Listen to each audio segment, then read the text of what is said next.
Hello everyone, कैसे हैं आप सभी का स्वागत है आपके अपने स्टडी प्लेटफॉर्म पर। चलिए हमारे न्यूज एनालिसिस की जर्नी को शुरू करते हैं और देखते हैं आज की पहली न्यूज, जिसके अंदर इंडिगो के सीईओ पीटर एल्बर्ट्स ने इस्तीफा दिया है और राहुल भाटिया को अंतरिम चीफ बना दिया गया है। पीटर एल्बर्ट्स ने 10 मार्च 2026 से इंडिगो के चीफ एग्जीक्यूटिव ऑफिसर का पद को क्या कर दिया है, छोड़ दिया है। सितंबर 22 से ये क्या थे, इंडिगो के सीईओ के तौर पर काम कर रहे थे। अभी जो राहुल भाटिया उनकी भूमिका क्या रहेगी, वो अपने कंपनी कल्चर को मजबूत करेंगे, ऑपरेशनल एक्सीलेंस को बढ़ाएंगे, कस्टमर सर्विस और रिलायबिलिटी को भी क्या करेंगे, बेहतर करेंगे। क्वेश्चन यहाँ से क्या बन सकता है कि मार्च 2026 में इंडिगो के सीईओ पद से किसने इस्तीफा दिया है, तो आपका आंसर क्या आ गया, पीटर एल्बर्ट्स ने इस्तीफा दिया है।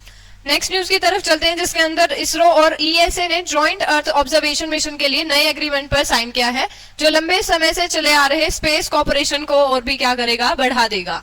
इसरो ने यूरोप के प्रोबा 3 मिशन को भी सफलतापूर्वक लॉन्च किया है, जिसमें इंडिया यूरोप स्पेस कॉर्पोरेशन को और भी क्या करेगा, मजबूत करेगा। एग्रीमेंट का टाइटल क्या है कि अर्थ ऑब्जर्वेशन मिशन के लिए ज्वाइंट कैलिब्रेशन और वैलिडेशन एक्टिविटी और साइंटिफिक स्टडी से संबंधित ईएसए इसरो अरेंजमेंट इसका एग्रीमेंट का टाइटल है। फोकस किस चीज के ऊपर किया जाएगा, आपके जॉइंट कैलिब्रेशन और वैलिडेशन कैंपेन के ऊपर, अर्थ ऑब्जर्वेशन मिशन के लिए साइंटिफिक स्टडी के ऊपर और सैटेलाइट डेटा की एक्यूरेसी और रिलायबिलिटी में भी क्या किया जाएगा, सुधार किया जाएगा। इसरो और ईसा के बीच में कॉपरेशन 1978 में शुरू हुआ था और इसको 2002 में क्या किया गया है, रिन्यू किया गया था। क्वेश्चन क्या बन गया यहाँ से कि 2026 में अर्थ ऑब्जर्वेशन कॉपरेशन के लिए किन 2 स्पेस एजेंसियों ने एग्रीमेंट साइन किया है, एक तो इसरो और दूसरा कौन है, ईएसए ने। नेक्स्ट जो हमारी न्यूज है, जिसके अंदर कृष्णा नागर ने 7वीं senior national para badminton championship में 2 गोल्ड जीत ली है, जो हैदराबाद के अंदर ऑर्गेनाइज की गई थी। पहला कौन सा है, मेन सिंगल्स SH6 टाइटल और दूसरा कौन सा, मिक्स्ड डबल्स HS6 टाइटल इन्होंने जीत लिया है। इनकी जो पार्टनर थी डबल्स के अंदर, मिक्स डबल के अंदर, वो नित्या श्री सुमति सिवन के साथ इन्होंने क्या की थी, पार्टनरशिप की थी। SH6 कैटेगरी है क्या, इसके बारे में जान लो।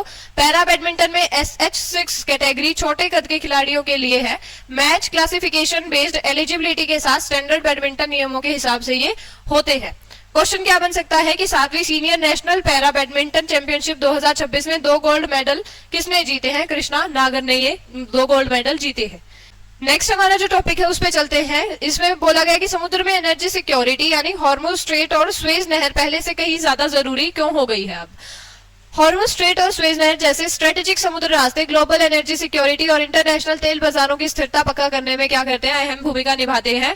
इन चेक पॉइंट्स में रुकावट से एनर्जी सप्लाई में झटके लग सकते हैं और दुनिया भर में तेल की कीमतों में क्या हो सकते हैं, उतार चढ़ाव हो सकते हैं, क्योंकि यहाँ से लगभग हर दिन कितना 20 से 21 मिलियन बैरल तेल को इस रास्ते से गुजारा जाता है और दुनिया भर में पेट्रोलियम की खपत का ये लगभग कौन सा हिस्सा हो गया है, 5वां हिस्सा हो गया। तो इसमें रुकावट से क्या बढ़ सकता है, पेट्रोलियम में तेल की कीमतों में ज्यादा बढ़ाव हो सकता है। क्वेश्चन क्या बन सकता है कि कौन सा स्ट्रेट फोर्स की खाड़ी को ग्लोबल शिपिंग रूट से जोड़ता है, आंसर है क्या आपका, हॉर्मुज स्ट्रेट।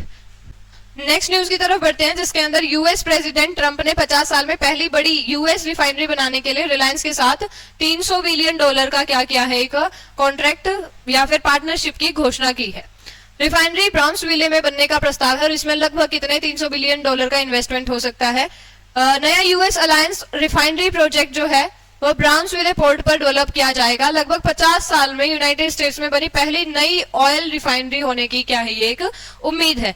इसकी जो मेन काम किस किस चीज के ऊपर रहेगा, यूएस एनर्जी प्रोडक्शन को बढ़ाएगा, एनर्जी सिक्योरिटी को मजबूत करेगा, एम्प्लॉयमेंट बढ़ाएगा और साथ ही साथ ग्लोबल एनर्जी एक्सपोर्ट भी बढ़ाएगा। क्वेश्चन आपका क्या बन सकता है कि कौन सी भारतीय कंपनी यूएसए के टेक्सास में एक नए तेल रिफाइनरी प्रोजेक्ट में निवेश कर सकती है, आंसर क्या है, रिलायंस इंडस्ट्रीज क्या कर सकती है, इसमें इन्वेस्ट कर सकती है।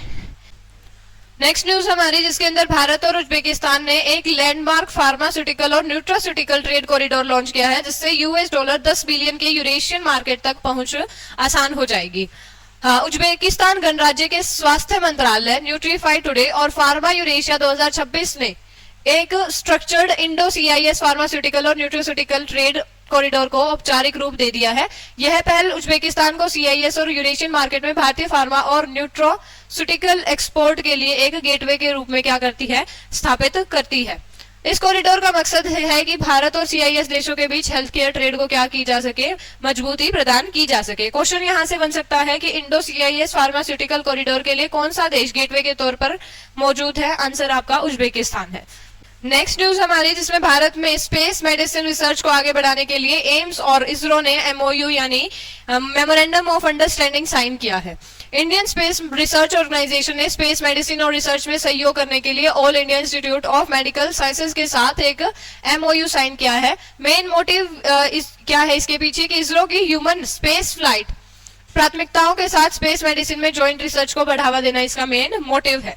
ठीक है, भविष्य के मिशन जैसे कि भारतीय अंतरिक्ष स्टेशन और चांद पर संभावित क्रू मिशन, एस्ट्रोनॉट्स को इन चीजों से अवगत कराना इसका मेन मोटिव है, जिसमें microgravity condition, extreme space environment, लंबे समय तक आइसोलेशन और radiation risk, major research area space में ह्यूमन फिजियोलॉजी और उसके अलावा भी बहुत सारी चीजें हैं जिनसे वो क्या करवाएंगे, इनको फेमिलियर करवाएंगे। क्वेश्चन बन सकता है कि स्पेस मेडिसिन और रिसर्च में सहयोग के लिए किस ऑर्गेनाइजेशन ने एम्स के साथ एमओयू साइन किया है? आंसर आपका इसरो आ गया। नेक्स्ट न्यूज है हमारी, जिसके अंदर डीआरडीओ इंडियन नेवी ने P-81 एयरक्राफ्ट से स्वदेशी एयर ड्रॉपेबल कंटेनर का सफल परीक्षण कर लिया है। Defence research and development organisation यानी डीआरडीओ और इंडियन नेवी ने स्वदेशी एयर ड्रॉपेबल कंटेनर एडीसी 150 के इन फ्लाइट रिलीज ट्रायल सफलतापूर्वक क्या कर लिए हैं। ये कब से कब तक हुए थे? 21 फरवरी से 1 मार्च के बीच में हुए थे। कंटेनर के बारे में जान लीजिए। ये स्वदेशी रूप से डिजाइन और विकसित एरियल डिलीवरी सिस्टम है, जिसके अंदर 150 किलो तक पेलोड्स ले जाने में ये क्या है, सक्षम रहेगा।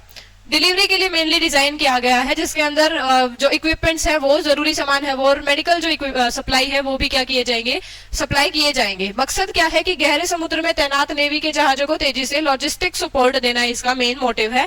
क्वेश्चन यहां से बन सकता है कि किस ऑर्गेनाइजेशन ने एयर ड्रॉपेबल कंटेनर एडीसी 150 बनाया है? आंसर क्या आ गया? डीआरडीओ। नेक्स्ट न्यूज की तरफ बढ़ते हैं, जिसके अंदर विपक्ष जो है ज्ञानेश कुमार, जो भारत का चुनाव आयोग के मुख्य चुनाव आयुक्त है, उनके खिलाफ महाभियोग प्रस्ताव लाने की तैयारी कर रहा है। आरोप क्या लगाया है कि उन्होंने मतदाता सूची के विशेष गहन पुनरीक्षण यानी स्पेशल इंटेंसिव रिवीजन के दौरान विशेषकर वेस्ट बंगाल के अंदर उन्होंने पक्षतापूर्ण आचरण किया गया है। ठीक है, संवैधानिक प्रावधान क्या है कि मुख्य चुनाव आयुक्त को हटाने की प्रक्रिया भारतीय संविधान का अनुच्छेद कौन सा 324(5) के तहत निर्धारित है।